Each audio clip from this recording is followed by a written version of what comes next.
Hello friends, आज जिस शख्सियत के बारे में हम आपसे बात करने जा रहे हैं, डिस्ट्रिक्ट मजिस्ट्रेट डीएम जिसको हम बोलते हैं, और पीलीभीत के डीएम हैं ये पुलकित खरे। इनके बारे में अगर आप इंटरनेट पर जाएंगे तो आपको बहुत सारी सूचनाएं मिलेंगी। मैं इन सब की फ़ोटो डालती, लेकिन कॉपीराइट इशू की वजह से मैं आपको बता रही हूँ। आप सिर्फ गूगल पर जाकर या यूट्यूब पर पुलकित खरे टाइप करें और उसमें आपको काफ़ी कुछ मिल जाएगा, जो कि मैं थोड़ा बहुत बता रही हूँ। 16.6 feet world's longest flute, world record India, DM Pilibhit. और बांसुरी ये महोत्सव में 2021 में यूपी पीलीभीत के नाम दुनिया का सबसे बड़ी फ्लूट का अवार्ड मिला। और पीलीभीत को जैसा कि बांसुरी का शहर भी बोला जाता है और वहाँ का टाइगर रिजर्व भी फेमस है। पुलकित खरे ने पौराणिक स्थलों का कराया कायाकल्प, राष्ट्रीय स्तर पर मिले जिले को दिलाई पहचान। और पीलीभीत में जितने भी जो पार्क या और भी ऐसी जगह पब्लिक प्रॉपर्टी थी जो कि खाली पड़ी थी या जो बेकार खराब हो रही थी, उनको डीएम साहब ने काफ़ी अच्छी तरह से उनका रिनोवेट करके पब्लिक यूटिलिटी के लिए बना दिया। बांसुरी नगर पीलीभीत में आपका स्वागत है। तो पीलीभीत जहाँ के कि ये डीएम है, डिस्ट्रिक्ट मजिस्ट्रेट है पुलकित खरे जी, उसको वहाँ पे बांसुरी चौराया बनाया गया, जो कि आप गूगल पे या यूट्यूब पे आराम से देख सकते हैं। बहुत सुंदर चौराया बनाया जिसमें दो बड़े बड़े हाथ हैं ऐसे, और बहुत बड़ी बांसुरी लेके, और सिर्फ हाथों का और बांसुरी का स्ट्रक्चर है वो कंस्ट्रक्ट किया है। Pilibhit Rajghat park from waste to wonder.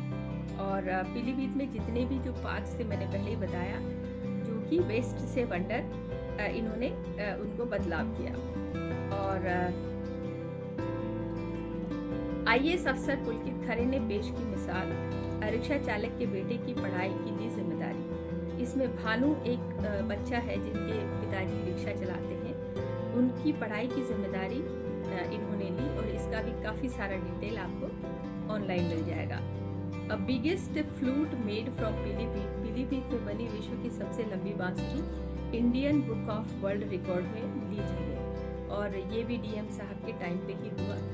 Pulkit Khare जी को ही इसका क्रेडिट गया है।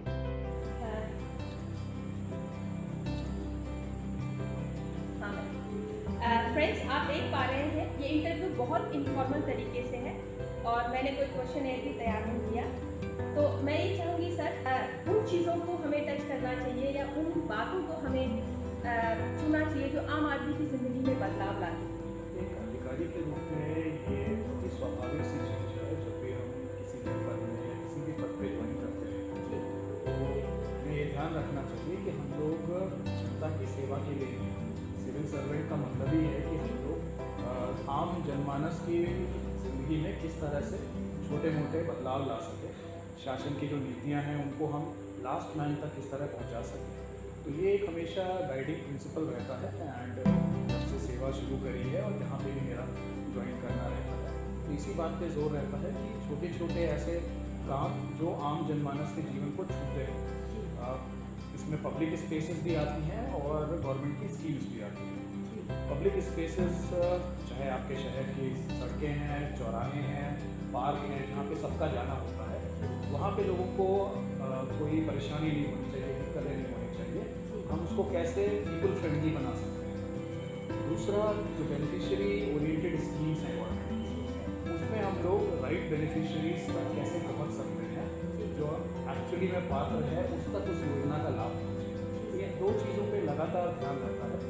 लोग जो शिकायत लेकर आते हैं उसको हम लोग कितनी जल्दी हल करा सकते हैं, अगर हल नहीं हो पा रही है किसी वजह से तो उस व्यक्ति को समझा सके क्यों उसका सोल्यूशन नहीं निकल पा रहा है या कैसे उसका सोल्यूशन निकले।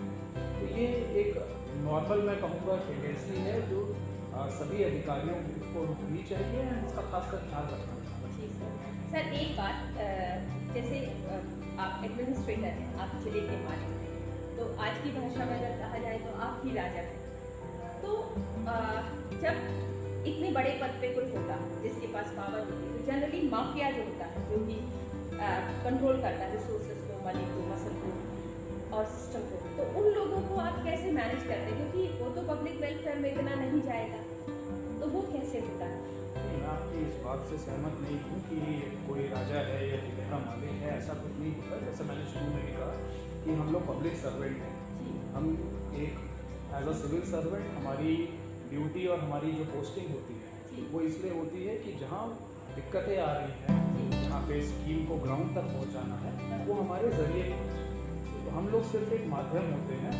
काम सरकार कर रही होती है, शासन कर रहा होता है, हम लोग उसका एक जरिया होते हैं कि जिले में एक अधिकारी इसलिए नियुक्त करा जाता है कि वो इन चीज़ों को बड़ी आसानी से, सुगमता से लोगों तक पहुँचाए। तो मैं उसी एटीट्यूड और उसी बिलीफ के साथ काम करने में विश्वास करता हूँ। इसमें कोई भी राजा या मालिक वाला कंसेप्ट नहीं होता है। और जहाँ पे भी कोई शिकायत आती है, अगर किसी तरह के कोई गिरोह है या माफिया है जो कुछ संसाधनों को लोगों तक पहुँचने नहीं दे रहा है, तो उसको जो भी लीगल तरीके हैं, हमारे पास कई सारे कानून हैं, कई नियम हैं, उन नियम और कानून से हम किस तरीके से इनको डील कर सकते हैं वो हमें देखना होता है। और डील करते हुए इनका कंट्रोल तोड़ते हुए लोगों तक उस स्कीम का फ़ायदा पहुँचे, ये करना हमारा फर्ज है। जी सर, एक्चुअली यहाँ पे जब हमारी बातचीत में 2 बातें थी, मैंने वो नोशन दिया आपको जो एक हिस्टोरिकल जो चला आता है, लेकिन हिस्टोरिकली लोग एक हायरार्की मेंटेन करते हैं कि ये राजा है, हम प्रजा है, लेकिन आपने मेरी बात को एक डेमोक्रेटिक वे में जनता के सामने रखा, तो इसका सबसे समझ हमारे बच्चों में पड़ेगी कि हम पब्लिक सर्वेंट हैं। अच्छा, एक चीज़ सर, मैं आई यहाँ तो मुझे ना पूरा शहर देखना है, वॉक कर रही थी, और मैं ये बात आपको, क्योंकि ये चैनल में सबके सामने जाएगी और मैं चाहूँगी आप बदलाव आए। वॉशरूम नहीं है सर लेडीज़ को लेकर, तो मैं क्या ना पानी नहीं पी पा रही। जैसे मुझे मान लो 4 घंटे चलना है, अब मैं 4 घंटे के बाद, आप महिला होने के नाते मुझे एक सेफ वॉशरूम चाहिए, तो मेरी क्या कट शॉर्ट हो जाती है, थोड़ी देर में मैं 2 घंटे बाद फिर घर पहुँचूँ। तो सर आपसे एक रिक्वेस्ट है, कम से कम कुछ डिस्टेंस पे वुमेन के लिए सेफ टॉयलेट अगर आप हो तो वो ज़्यादा रहेगा, क्योंकि लड़कियाँ भी हैं। शहर में भी टॉयलेट्स बनाए हुए हैं, एंड अगर आप भारत सरकार का एक टॉयलेट लोकेटर ऐप है, जिसको अगर आप डाउनलोड कर लें तो हमारे जितने भी नगर पालिका ने टॉयलेट्स बनाए हैं, आपको उनका लोकेशन मिल जाएगा और आप उन तक पहुँच पाएंगे। तो शहर में कई टॉयलेट्स बने हुए हैं, लेडीज़ के लिए भी हैं, और हम लोग रेगुलरली उनको चेक भी कराते हैं कि उनकी साफ़ सफाई हो रही है। ये ज़रूर है कि लोगों को पता नहीं रहता, खासकर अगर आप नए हैं शहर में तो आपको नहीं पता रहता, और उसी लिए भारत सरकार ने एक ऐप बनाया है। तो मैं चाहूँगा कि बाकी लोग भी इस ऐप को डाउनलोड करें। आप जिस भी सिटी में जाएँ, उस सिटी में है वहाँ की म्यूनिसिपल बॉडीज़ में इन टॉयलेट्स को जियो टैग कर रखा है, तो वो आपके ऐप से आपको पता चल जाएगा कि कितनी दूरी पे रहना पड़ेगा। जी सर। सर एक चीज़ है, हमारे देश में बहुत बड़ी जनसंख्या और ख़ास तौर पर यूथ बहुत, जैसे आज भी मैं गई तो जहाँ मैं मिली तो जो लड़के हैं वो मतलब वो काफ़ी इंथुजियास्टिक है, काफ़ी कुछ उन्हें करना है, लेकिन मालूम ही नहीं। जैसे आप यहाँ तक पहुँचे, तो सर आप अपनी बात को खुल के कहिए अच्छी तरह से कि जो यूथ है जिसको पता नहीं है मुझे इंजीनियर बनना है, मुझे डॉक्टर बनना है, मुझे IAS बनना है, मुझे इसी तरह इस कुर्सी पे बैठना है, इंथुजियाज्म है लेकिन डायरेक्शन नहीं है, आप बताइए। क्योंकि सर आपने पढ़ाई की, आपने एग्ज़ाम पास किया और आप यहाँ हैं, और आज मेरे जैसा कोई भी इंसान आके वो एक इंस्पिरेशन लेके जाता है।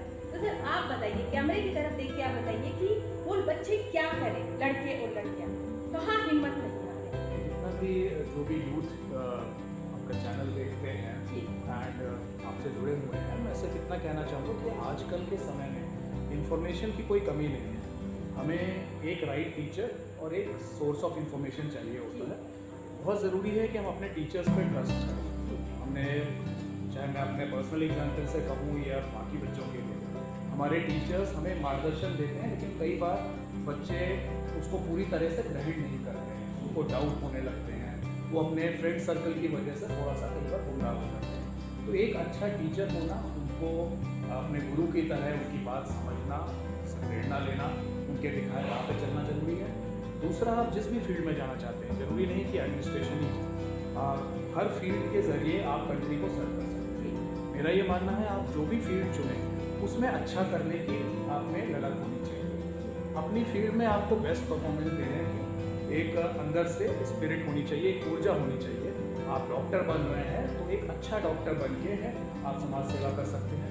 आप इंजीनियरिंग की लाइन में जा रहे हैं तो कितना डेवलपमेंट जो हो रहा है, चाहे हमारे पुल बन रहे हो, रोड्स बन रहे हो, रेलवेज में हैं, तो आप कई फील्ड्स में जाके एज एन इंजीनियर अच्छा काम कर सकते हैं। चार्टेड अकाउंटेंट आप बनना चाहें तो उसमें आप अच्छा काम कर सकते हैं। टीचर्स की बहुत हमें ज़रूरत है, अच्छे टीचर जो अगली जनरेशन को अच्छी चीज़ पढ़ा सकें, वैल्यू बेस्ड एजुकेशन दे सकें। तो मेरा यही मानना है कि आप जिस भी फील्ड को चुनें उसके बारे में एक अच्छे गुरु से मार्गदर्शन लें। साथ ही साथ इंटरनेट आजकल बहुत अच्छा सोर्स है जिस पे हर तरह के कॉम्पिटिटिव एग्जाम की जानकारी होती है। तो इंटरनेट की जब आप ब्राउजिंग करें तो उसको मीनिंगफुल करें। हम लोग कई बार इंटरनेट पे समय तो बिताते हैं पर वो मीनिंगफुल नहीं होता है। तो इंटरनेट पे जब भी आप समय बिताएं तो अपने कैरियर से संबंधित, अपने क्षेत्र से संबंधित मीनिंगफुल इन्फॉर्मेशन देखें। कौन से एग्ज़ाम हैं आपके क्षेत्र में, कब हैं उनकी तिथियाँ, उनके फॉर्म कब भरने हैं। आजकल ये सारी इन्फॉर्मेशन इंटरनेट पे होती है। और अगर आप किसी ग्रामीण क्षेत्र में हैं, अगर आप इंटरनेट एक्सेस नहीं कर पा रहे हैं तो हर जनपद में जिला मजिस्ट्रेट का कार्यालय है, SDMs का होता है कार्यालय, तहसीलों पे वहाँ जा सकते हैं। खंड विकास अधिकारी या BDO होते हैं और हर डिस्ट्रिक्ट में सेवा योजन का भी एक कार्यालय होता है। तो सेवा योजन कार्यालय में भी जाके आप जो नई नौकरियाँ निकल रही हैं उनके बारे में पता कर सकते हैं। वहाँ आप अपना पंजीकरण करा सकते हैं। एक बार आप पंजीकृत हो गए तो जो भी रोजगार मेला लग रहा है उसमें भी हम आपको बुलाते हैं। तो ये काम हम लोग अपने जनपद में भी कर रहे हैं और ये लगभग सभी जनपदों में रोजगार पंजीकरण वाला एक बात मुझे बताइए, कहाँ रजिस्ट्रेशन कराएं? हर जनपद में जिला सेवा योजन कार्यालय होता है और वहाँ जिला सेवा योजन अधिकारी से आप लोग मिल सकते हैं। ये सभी जनपदों में होता है और सेवा योजन अधिकारी के माध्यम से पोर्टल पे एक रजिस्ट्रेशन हो जाता है। आपका बायोडेटा, आपने कितनी पढ़ाई करी है, आप किस जॉब के लिए है उचित क्वालिफिकेशन रखते हैं। ये रजिस्ट्रेशन होने के बाद जब भी रोज़गार मेले लगते हैं तो आपको एक नोटिफिकेशन, आपको एक मैसेज जाएगा और आप आके उन रोज़गार मेलों में कंपनीज के सामने अपीयर हो सकते हैं। तो ये भी एक तरीका है कि आप अपने क्षेत्र में आगे बढ़ सकते हैं। और फ्रेंड्स मैं यहाँ ये बताना चाहूँगी कि मैं कल सिर्फ मैंने शाम को कॉल किया था 5 बजे और तुरंत ही मुझे मिलने का मौका मिल गया। मैं बाहर खड़ी थी और मुझे लगता है 5-7 मिनट भी वेट नहीं करना पड़ा। तो इतना मुश्किल नहीं है कलेक्टर साहब से मिलना। और सर मैं चाहूँगी कि जैसे लड़कियाँ, खास मेरा सारा इशू सर वुमेन से रिलेटेड है और एक ज़िंदगी में मैं औरतों से संबंधित भी थोड़ा काम कर सोचती हूँ। तो मेरा रिक्वेस्ट ये है कि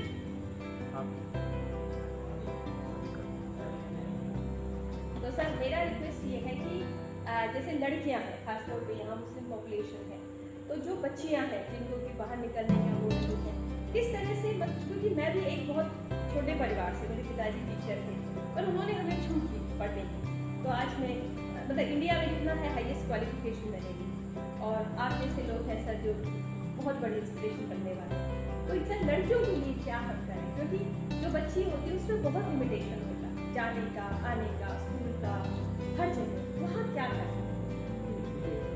सोच बदल भी रही है और मैं ये मानता हूँ कि आज से कई साल पहले जो गर्ल एजुकेशन को लेकर सोच थी काफ़ी हद तक बढ़ती है और अभी एक प्रोसेस है चल रहा है। मैं ये नहीं कहूँगा कि बदलाव कंप्लीट हो गया है पर हम लोग उस दौर से गुजर रहे हैं जहाँ धीरे धीरे सोच बदल रही है और कई रोल मॉडल्स हम लोगों के सामने हैं जो लेडीज़ अपनी अपनी फील्ड में, बिजनेस हो, एजुकेशन हो, स्पोर्ट्स हो, उन सब फील्ड्स में लेडीज़ अब बराबर से एज रोल मॉडल्स हमारे सामने आ रहे हैं।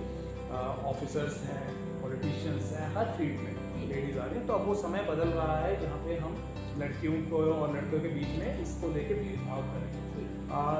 ये हर व्यक्ति को समझना होगा एंड हर परिवार को समझना होगा कि जब हम समाज की बात करते हैं परिवार उसकी इकाई होता है, एक यूनिट होता है और परिवारों से ही समाज बनता है।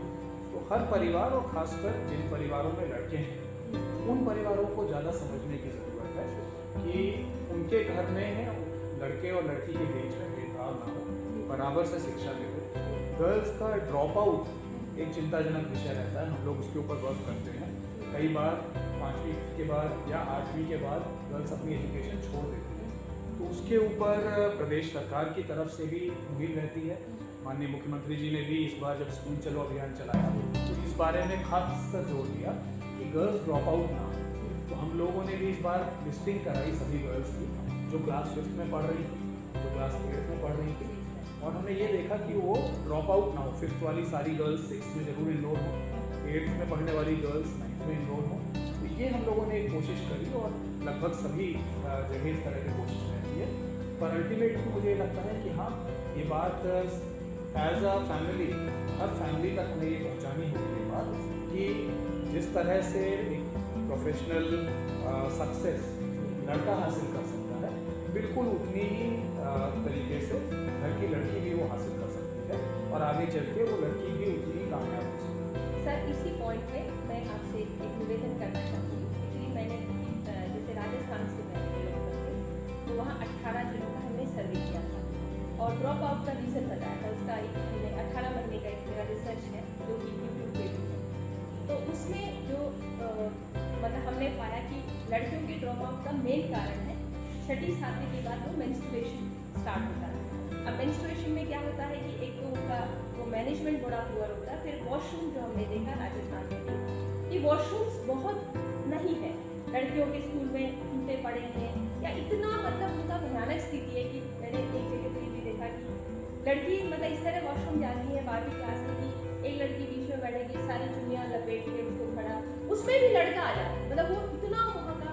तो मेन ये है, तो मेरा आपसे, क्योंकि आप सर इस जिले के एडमिनिस्ट्रेटर हेड हैं और अगर हम ये ध्यान दें हर स्कूल में टॉयलेट में फैसिलिटी है पानी की और वो लड़की सुरक्षित जाके अंदर से कुंडी लगा के वो साफ करे अपने आप को, बैठ ले और उसको डर ना हो कि कोई लात मारेगा, कोई दरवाज़ा तोड़ देगा या कोई मुझे परेशान करेगा, तो ये एक बड़ा कार्य बन सकता है। दूसरा सैनिटरी नैपकिन का स्कीम है भारत सरकार का। ज़्यादातर स्कूलों में बच्चियों में इतनी हिम्मत ही नहीं होती है कि जैसे उसको मेंस्ट्रुएशन हुआ और वो जाके पूछे कि मुझे पीरियड शुरू हो गया, मुझे नैपकिन दो, नहीं बोल पाती करते। तो वहाँ की मुझे जो लगा मेरे सर्वे में कि जैसे 1 से लेके 7 तारीख तक ये इंश्योर किया जाए कि सब बच्चियों को सैनिटरी नैपकिन दे दिया, तो उससे क्या होता है सर, पेरेंट्स नहीं खरीद पाते, एक नैपकिन भी महीने का नहीं खरीद पाते। तो ये अगर आप करते हैं, ये बहुत बड़े 2 पॉइंट हैं जिससे कि ड्रॉप आउट मेन है। वो छेड़खानी का वो सब एक तीसरा इशू है, लेकिन मेन होता है। और मैंने देखा कि 6-6 घंटे बच्चियाँ पानी नहीं पीती, क्योंकि पानी पिएगी वॉशरूम जाना पड़ेगा और जब पानी नहीं पीने से 98% लड़कियों में यूरिनरी इन्फेक्शन, ये मेजर इश्यूज है जो भी ये गर्ल मैं आपसे फ्रेंकली बात करके बता रही हूँ। आपने जो तीनों बातें कही वो तीनों बहुत इम्पोर्टेंट पॉइंट्स हैं और मैं राजस्थान के बारे में तो नहीं कह सकता क्योंकि मेरा वहाँ देखना नहीं हुआ है, बट मैं तीनों के बारे में आपको बताना चाहूँगा इन पॉइंट्स के बारे में।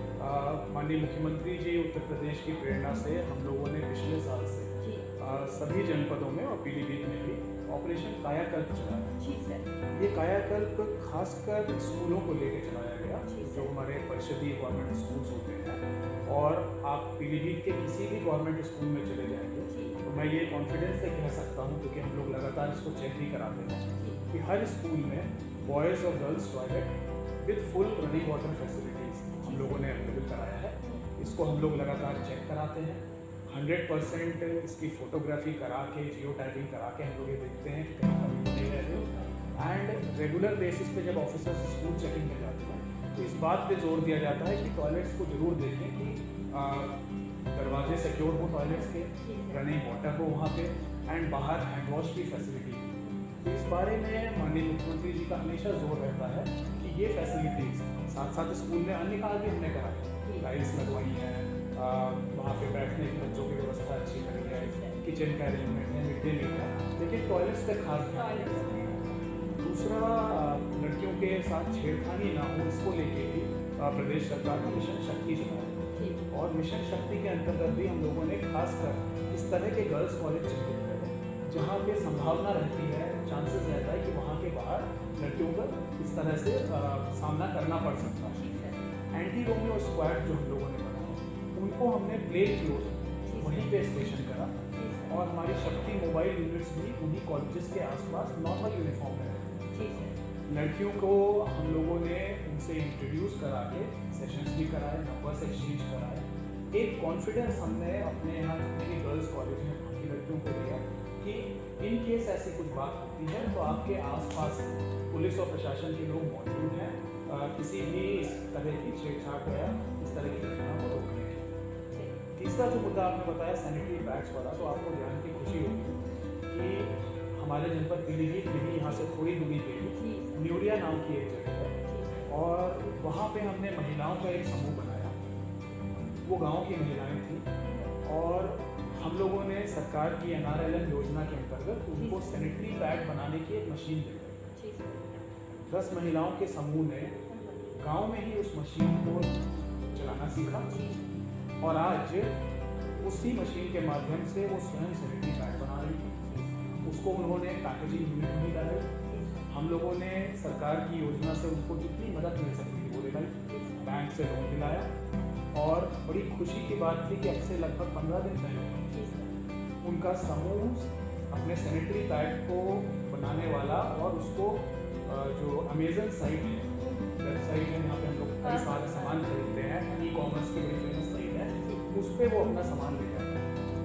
वो गाँव की महिलाएं हैं, उन्होंने अपना एक ब्रांड बनाया, सरकार की योजना से उनको पूरी मदद हमने दिलाई और आज उनका ब्रांड अमेजन पे अवेलेबल है, जो दूर दूर के किसी भी शहर में बैठ के खरीदा जा सकता है। यही नहीं, हमने उनके ब्रांड की पब्लिसिटी करने के लिए उसको बेसिक शिक्षा विभाग से हर स्कूल में, जो हमारे रेजिडेंशियल गर्ल्स स्कूल हैं, जिनको हम कस्तूरबा गांधी स्कूल कहते हैं, वहाँ पे हमने निःशुल्क ये पैड्स पहुँचाना शुरू किया। क्योंकि हमने जब गाँव में महिलाओं से बात की तो जैसे आप बता रहे थे, हमें भी पता चला कि अभी भी है कपड़े का प्रयोग होता है वहाँ पे, गांव में अभी इस बारे में जागरूकता नहीं और कई तरह की बीमारियाँ स्वच्छता ना रहने की वजह से महिलाओं को हो जाती है। तो हम लोगों ने उसको लेके कि इस समूह के जो बनाए हुए सैनिटरी पैड्स, इनको हमने हर गांव में जोड़ा है और हम उम्मीद कर रहे हैं कि अगले 6 महीने में ये हम लोग गाँव गाँव तक पहुँचाएंगे। तो मैं देखिए, आज जो सबसे बड़ा फॉर्चुनेट हम हैं कि एक जहाँ से बदलाव शुरू होता है, जो इस सिस्टम को बदलेंगे, जहाँ पे माइन्यूट लेवल पे एक चीज़ के लेवल पे जहाँ बदलाव होगा, मैं उनसे बात कर पा रही हूँ। और एक चीज़ है सर, क्योंकि आपके दिमाग में जब बात होगी ना तो उसे नीचे पेनिट्रेट होने में ज़्यादा देर नहीं लगेगी। एक लास्ट बात है, क्योंकि मैं लड़की हूँ, इसी देश में पैदा हुई हूँ और इसी देश की परिस्थितियों से मैंने फेस किया। जनरली होता क्या है, जब लड़कियों के टॉयलेट बनते हैं तो क्या पता कारीगरों के दिमाग में भी कोई खुराफात होती है, जब वो कुंडी लगाएंगे तो चिटखनी जो है ना टेढ़ी लगा, मतलब वो लगेगी नहीं, वो लगा हुआ अच्छा से अच्छा प्रोडक्ट है लेकिन वो लगेगा नहीं। तो ये चीज़ इंश्योर होनी चाहिए कि चिटखनी बंद हो। ये बात मैंने पूरी जिंदगी महसूस की। जब आप वॉशरूम में जाते हैं और आपको हर वक्त एक बार डर है कि दरवाज़ा खुल जाएगा, कोई आ जाएगा, तो ये एक पूरा मानसिक और शारीरिक शोषण है, बहुत भयानक। तो मेरा आपसे रिक्वेस्ट है कि जब आप, क्योंकि आप बहुत मुश्किल लगते हैं सर, एक कारीगर ये इंश्योर करे कि जो चिटखनी लगा रहा वो बराबर लगे, उसको सही फिटिंग, उसका एंगल सही। ये मैंने देखा है बचपन से। और ये जो आपने स्कीम बताई है सर, मैं इसकी डिटेल अपने सारे डिस्क्रिप्शन में दूँगी। और आज मैं समय से क्लियर वाला थोड़ा एडिटिंग होगा सर, पीछे से कहीं पीछे वो थोड़ा दिख जाएगा, आप दिख रहे होंगे। हाँ, मैं तो मेरा रीच जो है सर 30,000 स्टूडेंट्स तो ऐसे रेगुलर है और 5 लाख बच्चे दिल्ली विश्वविद्यालय के इसको देखेंगे और इंस्पिरेशन लेंगे। हमारे प्रोफेसर्स हैं 25,000 से ज़्यादा और जो मेरा पूरा जानकारी देंगे वगैरह। तो ये एक बहुत बड़ा आज का इवेंट है हमारी लाइफ में और मैं चाहूँगी आप लास्ट में कुछ बोल दें जो भी आप बोलना चाहते हैं। देखिए, ये एक मेरे चैनल के लिए स्पेशली बहुत अमेजिंग है। दूसरा, लड़कियों के लिए, क्योंकि आज की बातचीत मुझे सिर्फ लड़कियों से मतलब है और आपने एक मेल एडमिनिस्ट्रेटर होते हुए जितना बारीकी से चीज़ें को बताया, वो it's commendable. So please in the end, क्योंकि आपने बताया कि काफ़ी स्टूडेंट्स से जुड़े हुए हैं, आपके चैनल से जुड़े हुए हैं, तो मैं सिर्फ इतना ही कहना चाहूँगा कि चाहे सिविल सर्विसेज में आपका आना हो या कोई भी आप कैरियर फील्ड चुने हैं, गिव योर बेस्ट। आपके अंदर, हम सब के अंदर बहुत पोटेंशियल होता है और हम लोग अपना पोटेंशियल रियलाइज़ नहीं कर पाते हैं। एक इंजीनियर के रूप में, एक चार्टर्ड अकाउंटेंट के रूप में, एक आर्टिस्ट के रूप में, एक ऑथर के रूप में, एक पोएट के रूप में, एक एडमिनिस्ट्रेटर के रूप में, आप किसी भी रूप में अगर काम कर रहे हैं तो give your best. And society को इन सभी फील्ड्स में अच्छा करने वालों की ज़रूरत है। ज़रूरत है कि हम लोग नेशन बिल्डिंग में अपना योगदान करें। We are a young country and ज़रूरी है कि हम उस यंग कंट्री के हिसाब से अपना पोटेंशियल वो हम अपनी कंट्री की सेवा में हम लोग दे सकें, चाहे हम किसी भी फील्ड में काम कर रहे हैं। मेरी शुभकामनाएं हैं सभी लोगों के साथ and may everyone achieve their best. And जैसा मैम ने कहा कि भाई गर्ल्स एजुकेशन के लिए खासकर ध्यान रहता है। तो उसके लिए भी हम लोग जितने ज़्यादा लोगों को अवेयर कर सकें, जो हमारे आसपास हमारे संपर्क में आए, हमारे रिश्तेदार हो सकते हैं, हमारे घर में कुछ काम करने वाले हो सकते हैं, कुछ अनजान लोग भी हो सकते हैं जिनसे हम बात करें, हम हमेशा उनको इंस्पायर करें कि अगर उनके डॉटर्स हैं, बेटियां हैं उनके घर में, तो अपनी बेटी को पूरी एजुकेशन कराएं, क्योंकि सारा रास्ता सक्सेस का, पर्सनालिटी ग्रोथ का एजुकेशन से निकलता है। तो उस एजुकेशन को हम किसी भी हाल में रुकने ना दें। Each one of us can be a source of inspiration for the other person. And dear friends, being a woman, I tell all of my friends, especially women, that the administration, even if it is run by male, it is pro-women. आज की दुनिया बदल चुकी है, जो concept है gender का वो भी ब्लर है, और बहुत प्रोएक्टिव, बहुत प्रोग्रेसिव, यंग, डायनामिक एडमिनिस्ट्रेटर्स आपको मिलेंगे पुलकित खरे सर की तरह। और we have to be proud, क्योंकि इतना इजीली मुझे टाइम मिला, सर ने टाइम दिया। Thank you so much sir, thank you sir. एक बार बोल दीजिए सक्सेस नगेट्स को सब्सक्राइब करें।